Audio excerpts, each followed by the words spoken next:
Bienvenue pour cette nouvelle chronique du Moulin. Je suis heureux de vous accueillir à l'Académie de l'Acte, au Moulin de Beaupré. Je vais vous présenter aujourd'hui, je vais vous parler des 3 livres qui m'ont le plus intimement accompagné dans mon parcours.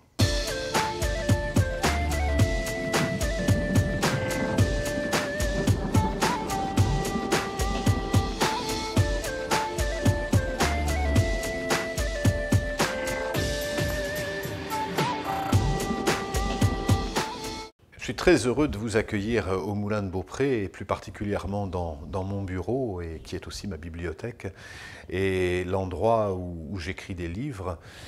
Ça fait une dizaine d'années maintenant que j'écris des livres et j'ai des fois la prétention de me dire peut-être ça peut aider certains sur leur chemin, quelques inspirations, quelques partages.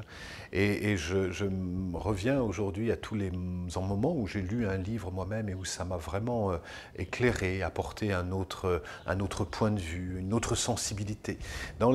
Ça arrive souvent dans les livres, et peut-être ça vous arrive dans les enseignements, de se dire mais oui, ça je le sais, bien évidemment, qui je serais moi-même pour vous apprendre des choses sur vous que vous ne sachiez pas. Je crois que nous savons intimement, profondément, tout ce qui nous anime, tout ce dont on a besoin. On connaît mieux que personne nos ressources, on connaît mieux que personne nos résistances. Mais la seule prétention de ces partages en vidéo, c'est de partager une expérience. Parce que je crois que nous sommes tous sur la Terre interreliés.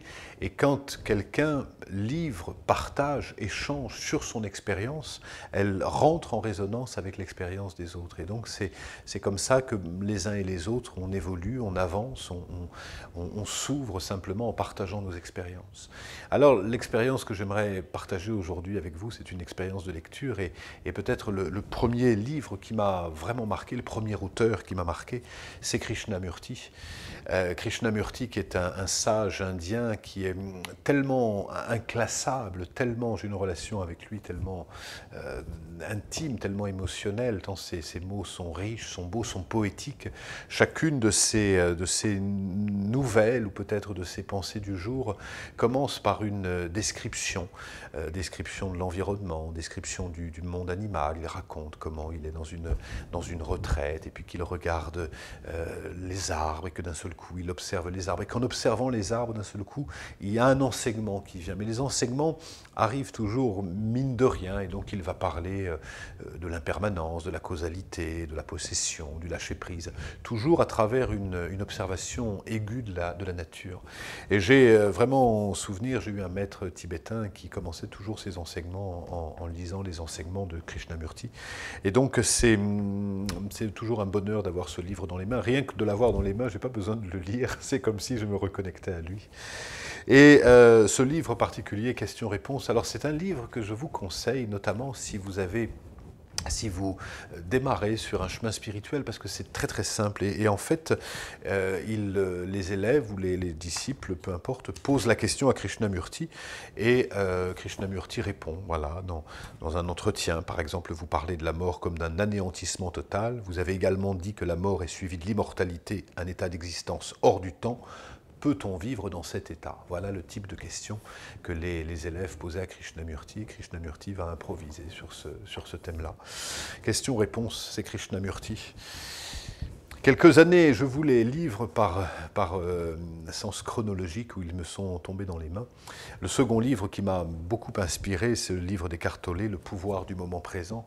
Je crois qu'il y a vraiment 2 auteurs pour moi qui ont vraiment parlé et qui ont vraiment incarné cette plénitude du moment présent.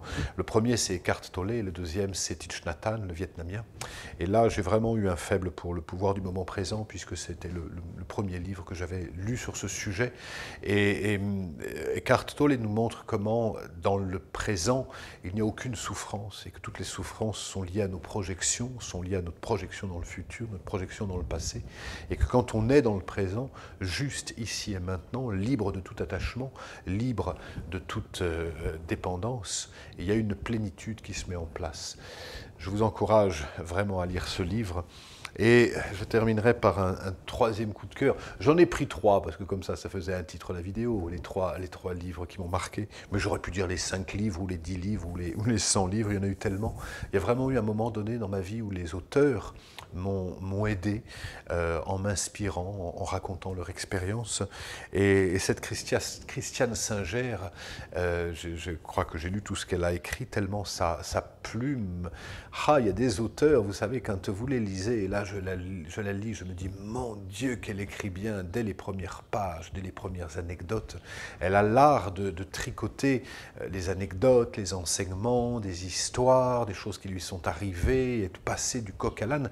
Elle écrit comme on tisse une toile d'araignée, en passant d'un événement à une autre, et tout ça se passe magnifiquement bien. Elle a écrit des livres magnifiques, et celui-ci est son dernier livre. En fait, Christiane Singer est morte du cancer il y a quelques années, et elle raconte son cancer comme étant la plus belle histoire spirituelle qui lui soit arrivée, en passant bien sûr par toutes les étapes de la dépression, du découragement.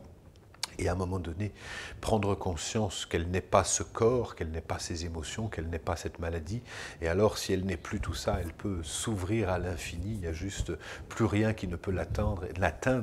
Et elle est alors dans une espèce de grâce infinie. Et cette grâce se sent à chaque ligne de ses livres. Donc vraiment, je vous encourage, tous ces livres, celui-là particulièrement, mais tous ces livres qui pourront vous plaire, vous toucher, vous séduire. Et vous ? Quel livre a changé votre vie ?